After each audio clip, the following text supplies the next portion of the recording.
Nicole Regnaud, congratulations through to the second round, defeating fellow Kiwi Wendy Harper. How do you feel after that one? Get the job done.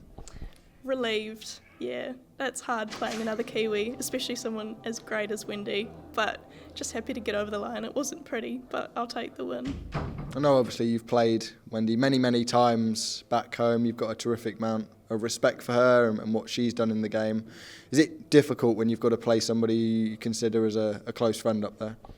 I think it can either go one of two ways. You're either both so comfortable and it turns out to be an astounding game, or it happens a little bit like that and it's a bit hot and cold and you both have good pitches and then you both, go a bit cold, which I think definitely happened there. But I think we both wanted it for ourselves, but we also wanted it for each other as well. So I know that Wendy will still be there at the next game cheering me on, and I would have done the same for her. She got through as well.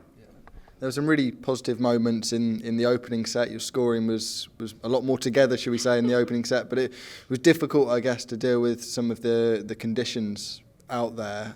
Is it, I guess, mentally, how do you deal with that and refocus, especially when you're in the position you were in the second set? Yeah, I think it's such a privilege being a seed and getting to miss that first round game, but then it also can be a challenge not having that experience out on the board.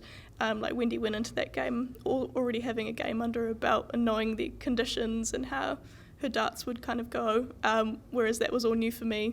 I only had a couple of minutes beforehand, a couple of hours ago.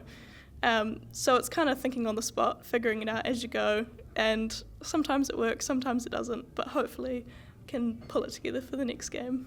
How much did you learn from 12 months ago being here up on that stage? And I think the last women's time we saw you up here was 82 average against Arlene de Graaf. It was a really impressive performance, but you didn't get the result.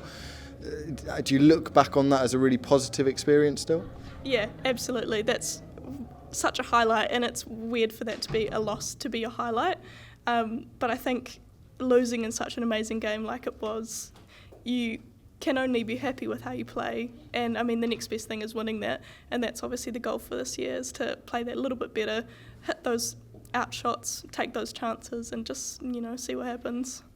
From what you've achieved obviously last year and the beginning of this tournament this year, is there an itch to play more competitive darts over here? Because I guess back in New Zealand and Australia there is a certain ceiling about the amount and the sort of competition that you can reach, whereas around the world, I guess there's a lot more competitive dart to play. Is the itch there maybe to do a bit more of that? I think the motivation is always there, and playing in tournaments like this and playing against world-class players, it always makes you want to do more and be more and play amongst them all the time. So I'll definitely be looking for those opportunities, in the WGF World Cup next year. I'll be trying to make it back to Lakeside and just seeing what happens throughout the year. Yeah. Brilliant. Really appreciate your time, Nicole.